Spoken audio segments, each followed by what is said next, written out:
যে সন্তানকে 10 মাস 10 দিন পেটে ধারণ করেছেন, যে সন্তানকে মুখে খাবার তুলে খাইয়েছেন, নির্ঘুম কাটিয়েছেন কত শত রাত, আদর যত্নে তিল তিল করে বড় অফিসার বানিয়েছেন, সেই সন্তানই বড় বোঝা মনে করে বাবা মাকে ফেলে এসেছেন বৃদ্ধাশ্রমে।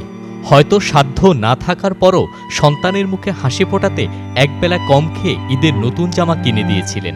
হয়তো কাঁধে করে সন্তানকে ঈদগাহতে নিয়ে গিয়েছিলেন বাবা, কিন্তু সেই বাবাই আজ ঈদের দিনে বৃদ্ধাশ্রমে মুখ গুজে পড়ে আছেন। চেয়ে আছেন হয়তো সন্তান আসবে, নিয়ে যাবে বাড়ি, কিন্তু সব আশা ফিকে। কেউ আসেনি ঈদে, বুকে আগলে নেয়নি, চোখের দেখাও দেখেনি, কেটে গেছে ঈদ। ছেলে মেয়ে থাকলে কি হইব, না থাকার মতো। 2টা ছেলে 2টা মেয়ে। মনে পড়লে তো বললো গে পারে না গো বাবা গো, বউ তো বড় লোক, বউর কথা ওঠে, বউর কথা নাচে, বউ ভোলানের কথা নাচে সব। আমাদের ভিতরটা মরুভূমির মতন মনে করেন, সবসময় সাগরের ঢেউয়ের মতো ঢেউ খেলে।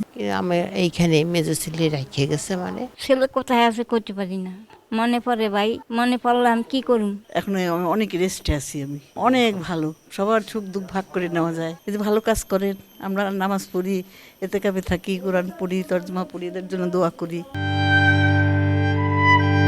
সন্তানদের দেখা না পেয়ে নিভৃতে চোখের জল মুছে কষ্ট আড়াল করতে চাইছেন বৃদ্ধাশ্রমে থাকা বাবা মায়েরা।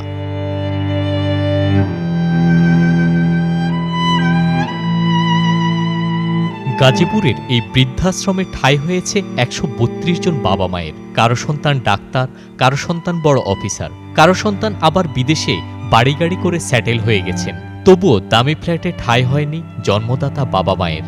হয়তো এভাবেই মৃত্যুকে বরণ করে নিতে হবে তাদের। কিন্তু মায়ের মন যে মানে না পেটে ধরা সন্তানকে একটু ছুঁয়ে দেখা, আদর মাখা হাত মাথায় বুলিয়ে দিতে। আদনান জোবায়ের শাওন, যুগান্তর নিউজ।